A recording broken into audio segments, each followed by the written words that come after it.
고민이 있으실 겁니다. 톡톡 튀는 매일 정보 톡튜브. 톡톡 튀는 매일 정보 톡튜브입니다. 요즘 이 차에 대한 관심이 높고 아주 핫하죠? 아마 많은 분들이 구매에 대한 고민이 있으실 겁니다. 오늘은 기아의 첫 준중형 전기 세단인 EV4에 대한 정보를 살펴보겠습니다. 우선 EV4는요, 단종된 기아 K3를 대체하는 차량으로 알려져 있습니다. 저희 촬영을 현재 계약을 받고도 있고요.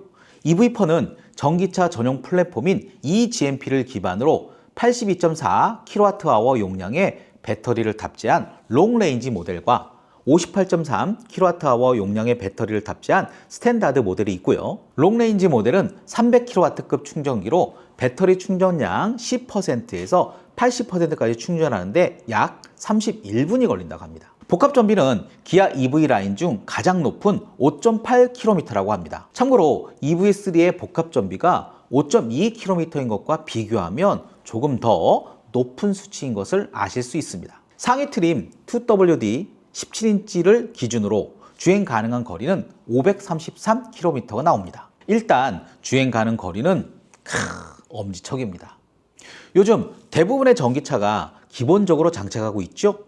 EV4도 실내 그리고 실외에 V2L을 적용하여 다양한 활용이 가능하고요. 12.3인치 인포테인먼트 디스플레이와 하만카돈 사운드 시스템이 적용되어 있습니다. 현대자동차와 마찬가지로 기아자동차 역시 소비자가 선택할 수 있는 옵션은 정말 다양합니다. 특히 스트리밍 프리미엄 서비스를 가입하면 유튜브, 넷플릭스, 디즈니 플러스, 그 다음에 각종 게임과 노래방 등 다양한 콘텐츠를 즐길 수 있다고 합니다. 이쯤에서 저희 채널도 많이 구독해 주세요. 물론 이러한 서비스는 일정 비용을 지불해야 하지 않을까 생각해 봅니다. 전반적인 디자인은 사람에 따라 호불호가 있을 것 같은데 기아 자동차에서는요, 기본적으로 날렵함과 역동성을 강조했다고 합니다. 저는 전기차답기도 하고 이 미래지향적인 디자인을 갖추고 있지 않나 하는 이런 생각을 해봅니다. 선배이죠? 기아 EV6와도 살짝 비슷한 것 같기도 합니다. EV3가 EV9의 축소판이라고 하면 EV4는 EV6의 사촌동생 정도? 다음은 EV4에 대한 비판적인 의견들에 대한 정리 내용입니다. eGMP라고 하지만 과거 플랫폼을 땡겨와서 세단인데 차고가 높고 트렁크도 없고 트렁크도 좁고 헤드룸도 좁고 뒷좌석도 누워있고 디자인은 꼰수만 가득하다 등 이런 불만과 비판도 있습니다. 충전구가 앞에 있는 것도 주요 불만사항으로 지적받고 있는데 그래서 전륜구동 내연기관인 베이스를 기준으로 전기차 설계를 했다는 비판을 받고 있습니다. 정확히 말씀드리면 EV4의 충전구는 조수석 쪽 앞 휀더에 위치해 있습니다. 아마 사용해 보신 분들은 아시겠지만 충전구가 운전석이나 또는 조수석 휀더에 있으면 충전이 불편한 것이 사실입니다. 저 역시도 쉐보레 볼트 EV가 있었는데요. 운전석 앞 바퀴 쪽에 그 충전구가 있었습니다. 충전도 살짝 불편할 뿐더러 옆차에 간섭도 있고 해서 역시 불편했었습니다. 지난번 저희가 기아자동차 전기차 변천사 편에서 언급해드린 EV3 플랫폼 논란 기억하시나요? eGMP 플랫폼이 아닌 말만 eGMP 아니냐 이런 지적을 받고 있습니다. 공식적인 가격은요, 선택 옵션과 트림에 따라 다르겠지만 기본가는 4,192만 원에서 5,219만 원입니다. 정부 보조금 짜잔 100% 해당 지원이 되고요.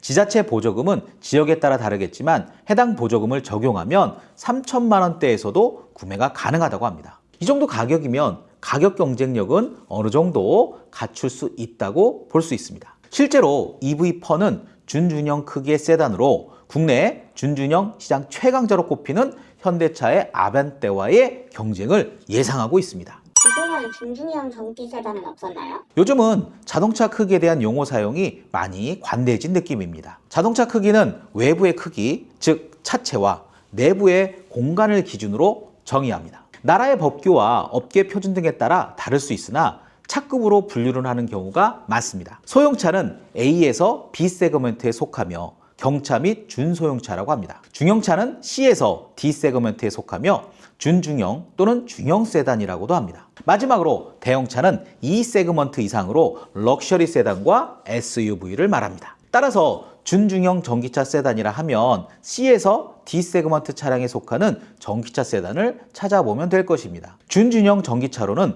폭스바겐 ID4, 아우디 Q4 e-tron, BMW i4, 그리고 테슬라 모델 3 등이 있습니다. 이는 D 세그먼트에 속하는 대표적인 전기차이며 다음으로 C 세그먼트에 속하는 전기차로는 EV6 그리고 오늘 설명드리는 EV4가 해당됩니다. 준준형 전기차를 세단으로만 살펴보면 그리 많지는 않습니다. 오늘 설명드리는 EV4는 앞서 말씀드린 준준형 전기차 세단에 속합니다. 자, 그럼 다시 본론으로 돌아가 볼까요? EV4의 가격은 4,192만 원에서 5,219만 원입니다. 1,964만 원에서 2,783만 원인 현대 아반떼와는 가격에서 일단 많은 차이가 납니다. 요즘 고유가, 고물가 등으로 하이브리드와 연비 효율에 대한 관심이 높기 때문에 EV4를 아반떼 하이브리드와 비교를 한다면 아반떼 하이브리드는 2,485만 원에서 3,145만 원이므로 그 차이가 조금은 줄어들기는 하지만 그래도 EV4가 조금 비싼 것은 사실입니다. 아반떼 하이브리드 모델의 시작 가격은 방금 전 말씀드렸듯이 2,485만 원입니다. 가격 차이가 크게 나는 것 같지만 이 가격은 아반떼 하이브리드, 즉 깡통 트림입니다. EV4에 적용된 최신 기능을 갖추기 위해서 최상위 트림인 3,086만 원인 인스퍼레이션 트림을 선택하면 얼추 비슷해진다고 합니다. EV4는 스탠다드 모델부터 대부분의 옵션을 갖추고 있어서 옵션을 생각하면 약 400만 원 정도의 차이가 있고요. 보조금이 많은 지역에서 비교할 경우에는 그 가격이 더 줄어들 것입니다. 그래서 아반떼와의 경쟁이 예상되기도 하는 부분입니다. 그래도 가격 차이가 있는데 경쟁이 될까 싶지만 유지비 등을 고려하면 나름 경쟁력도 있다고 볼 수 있습니다. EV4와 아반떼 하이브리드를 좀 더 비교해보면 자동차세는 EV4가 13만 원, 아반떼 하이브리드는 28만 원이고요. 유류비는 연간 약 2만 킬로미터 정도를 주행한다고 보고요. EV4의 전기 충전 비용은 약 93만 원 연간입니다. 그리고 아반떼 하이브리드의 경우는 21km의 우수한 연비를 고려했을 경우 연간 유류비는 약 160만 원이 나옵니다. 연료비와 세금을 더한 연간 유지비는 EV4가 106만 원, 그리고 아반떼 하이브리드는 188만 원으로 오히려 아반떼 하이브리드가 약 80만 원 정도 더 높습니다. 만약 이 두 차량을요 5년간 운행을 한다고 보면 두 차량의 가격 차이는 사실상 사라진다고 합니다. 거듭 말씀드리지만 이 비교는요 두 대에 대한, 즉 연간 2만 킬로 정도의 주행거리를 기준으로 하고 있습니다. 하이브리드 차량은 보조금 및 혜택이 없나요? 하이브리드 차량은 친환경 차량에 속하므로 다양한 혜택과 할인을 받을 수 있습니다. 개별 소비세는 최대 70만 원, 교육세는 개별 소비세 감면액의 30%로 최대 21만 원까지, 부가가치세는 감면된 개별 소비세와 교육세를 합친 10%로 최대 9만 1천 원까지, 취득세는 작년까지는 최대 40만 원이었으나 2025년, 즉 올해부터는 아쉽게도 그 혜택이 없어졌습니다. 이런 비용을 다 합치면 2024년 기준으로는 최대 183만 원, 그리고 올해인 2025년부터는 100만 1,000원 정도입니다. 단, 다자녀 가구의 경우는 올해에도 취득세 감면 혜택이 있으며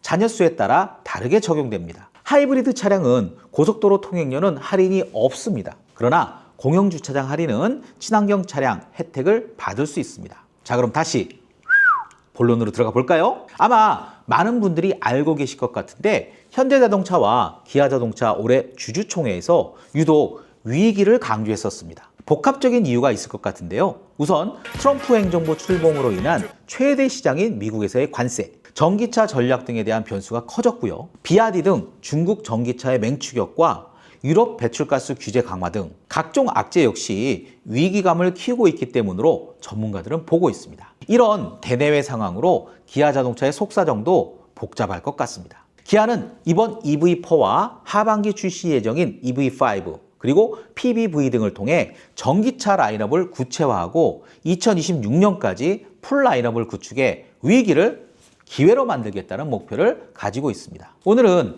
기아의 EV4에 대한 정보 그리고 기아자동차의 다음 계획에 대해 간단히 살펴보았습니다. EV4와 아반떼, 정확히는 아반떼 하이브리드와의 경쟁, 그리고 다른 모든 타 브랜드 전기차들과의 경쟁이 올해는 어떻게 진행될지 정말 궁금합니다. 여러분들은 이 시장에서의 경쟁을 어떻게 예상하시나요? 톡톡 튀는 매일 정보 톡튜브. 톡튜브는 매일 여러분들을 찾아갑니다.